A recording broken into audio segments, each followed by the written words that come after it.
Welcome to the Echo Tips podcast. Ta-da!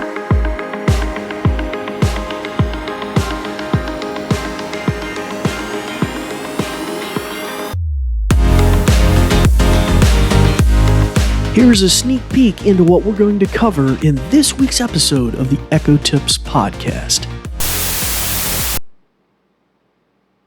You can upload various types of documents for summarization and information storage.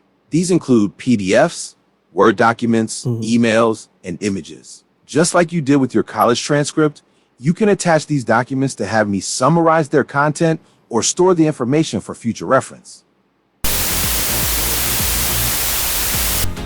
Well, hello, and welcome back to the Echo Tips podcast, you returning listeners, and for you new listeners, we'd like to welcome you here for the first time as well. I'm the host of the show. My name is David Ward, and before I give you a little rundown for you new listeners, that is, as to what the show is all about, I'd like to just introduce the theme of this show. We're going to be dealing with our A-Lady, A-L-E-X-A, plus beta that I'm now enrolled in. If you want to hear some of my first kind of views and experiences with that, check out a previous episode, but we're going to be delving into these topics as I kind of uncover different things that were mentioned back in the February event. And today in particular, we're going to be looking at a very fascinating thing that we didn't really find out a lot about, and that is the ability to use the AI from your A-Lady to data mine your own personal documents and pictures and things like that that you can upload to her. We'll talk about how you do that, what may be available, and how you can, what my experience has been, really, to be honest, and how easy it was. I was a little bit shocked. And also today I'll mention just some bugs so that if some of you are also in the beta or you're signing up for the beta, you may be aware that you're not alone. These things do seem to be happening, at least they're happening to me, and they may be happening to you as well. All right, but before we get into that in any sort of detail, as I said, for our new listeners, I would introduce you to the show. So the Echo Tips podcast is a weekly show now in its 7th season. We're actually kind of getting close to the end of season 7 here. We have over 350 episodes in our back catalog over those seven seasons.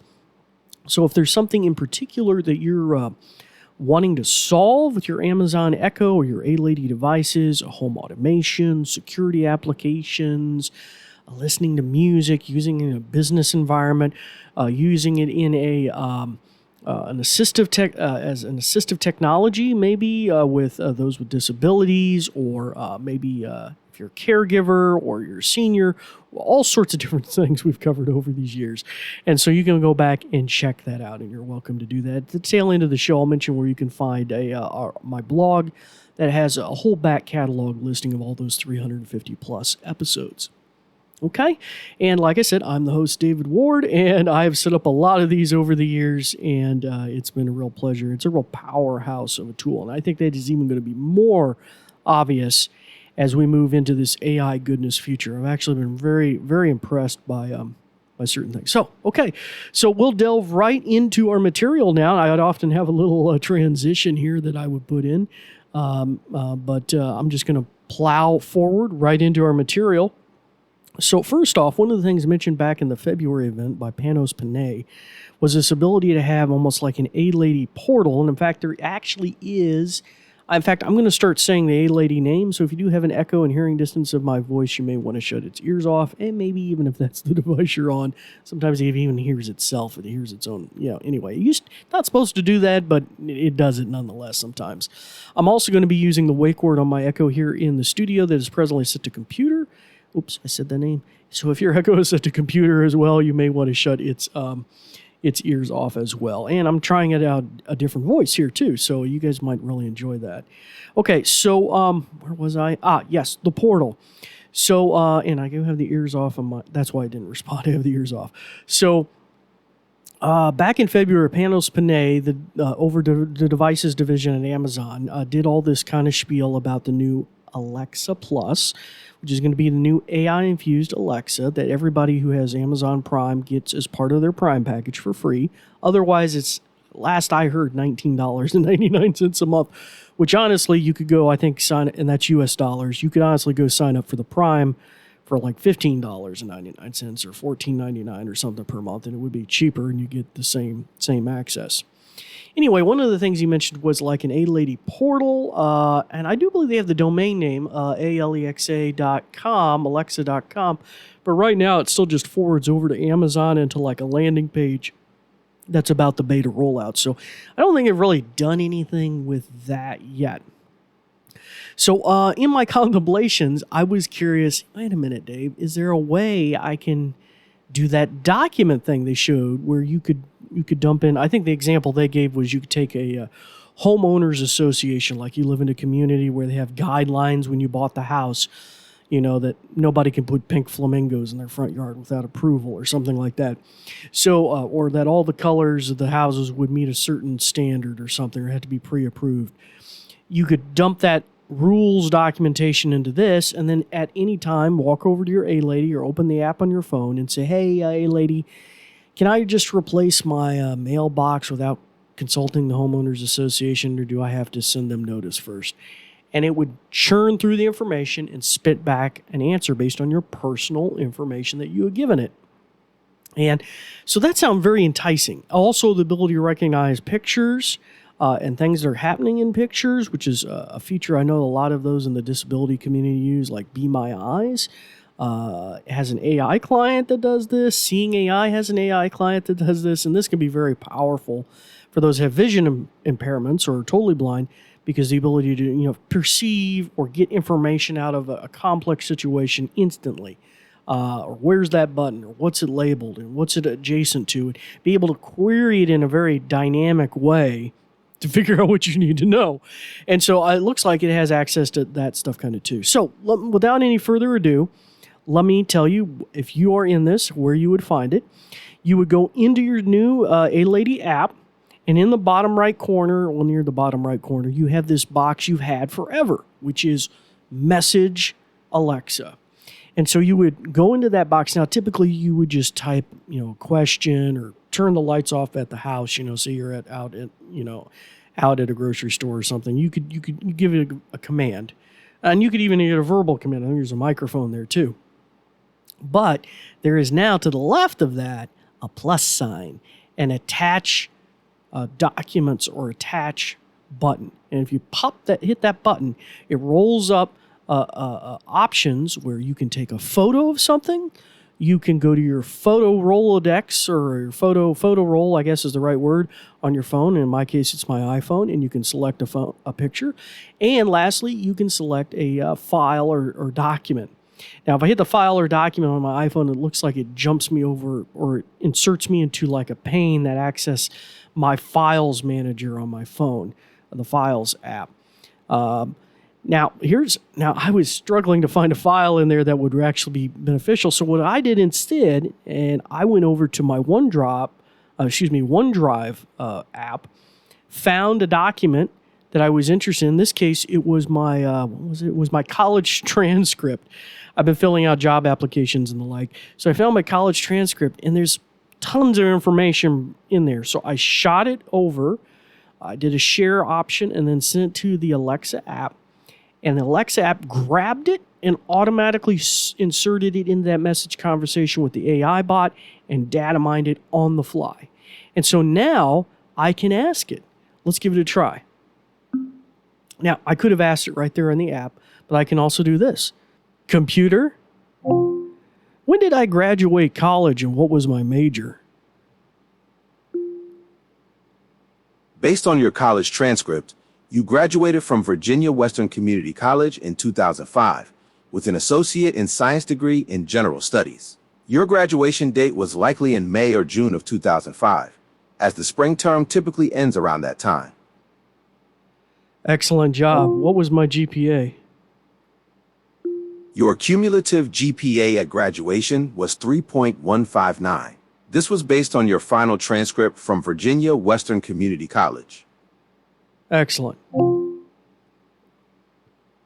Glad I could help. Your academic achievements are impressive. Oh boy. Very, very cool that it was able to data mine that stuff. I can ask it when I started. I can ask it about specific things in there if I needed to. I've uploaded, now that was a PDF document. So I thought, I wonder what other documents it can do. In fact, I haven't asked it yet. Let's do that. Computer, what documents can I upload for you to examine?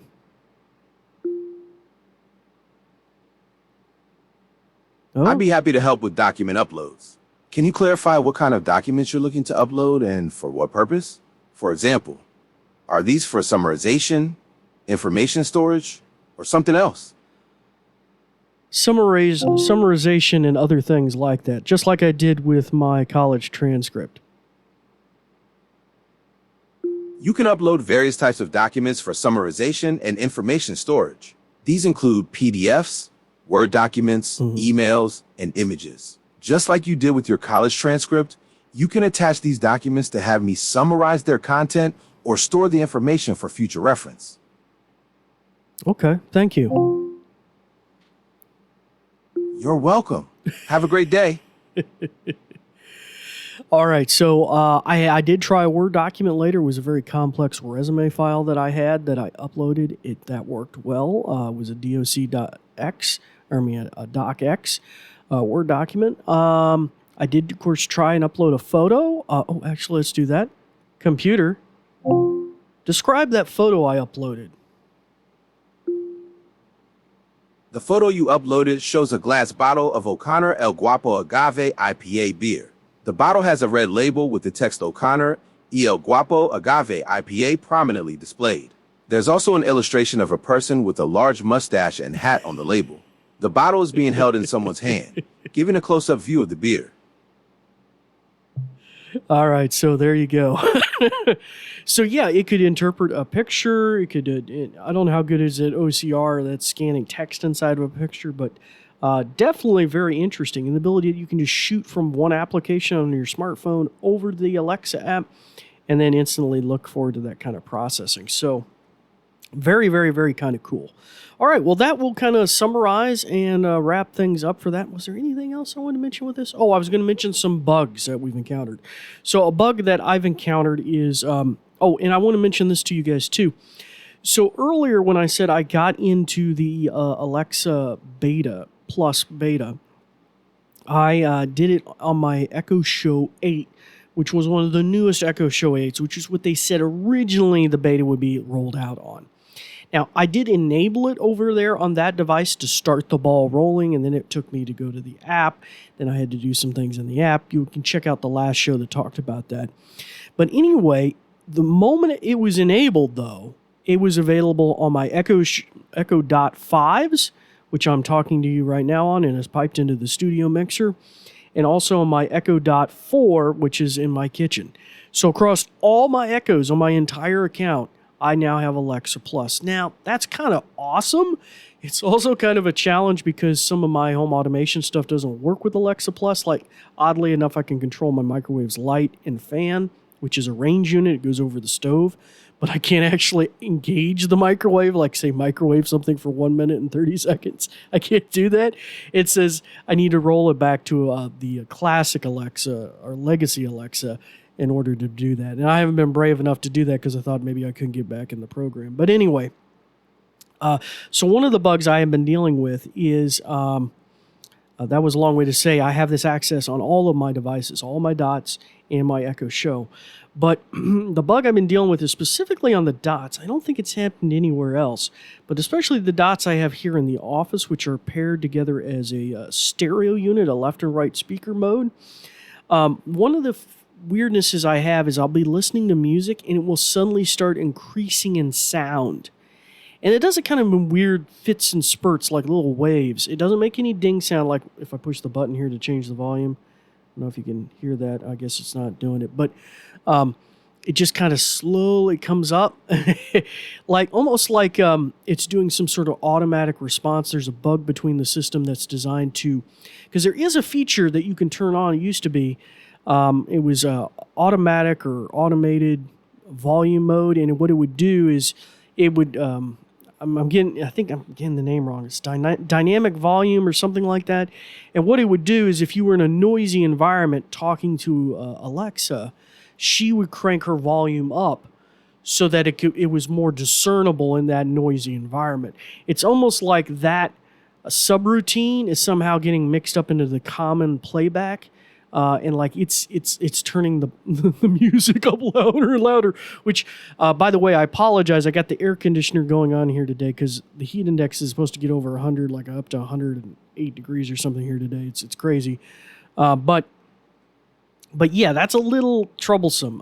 It doesn't seem to do it consistently, but it's pretty much guaranteed if I'm listening to music throughout the day, it'll do it once or twice. So I'm not really too sure. I think I went to go to see if the dynamic volume could be turned off. Maybe it was somehow accidentally interacting with that, but I couldn't seem to find the setting right off. It's probably still in there somewhere. But anyway, that's my experience. If you'd like to find out more about our past back catalog of shows, you can go to my website, certdoctor.com, and then go to blog, and then you can find an A-Lady listing of a whole bunch of our our podcast episodes from yesteryear. Also, if you have thoughts or suggestions, you can reach out via ecotipspodcast@certdoctor, that same domain name.com. And anyway, we once again thank you, as always, for listening.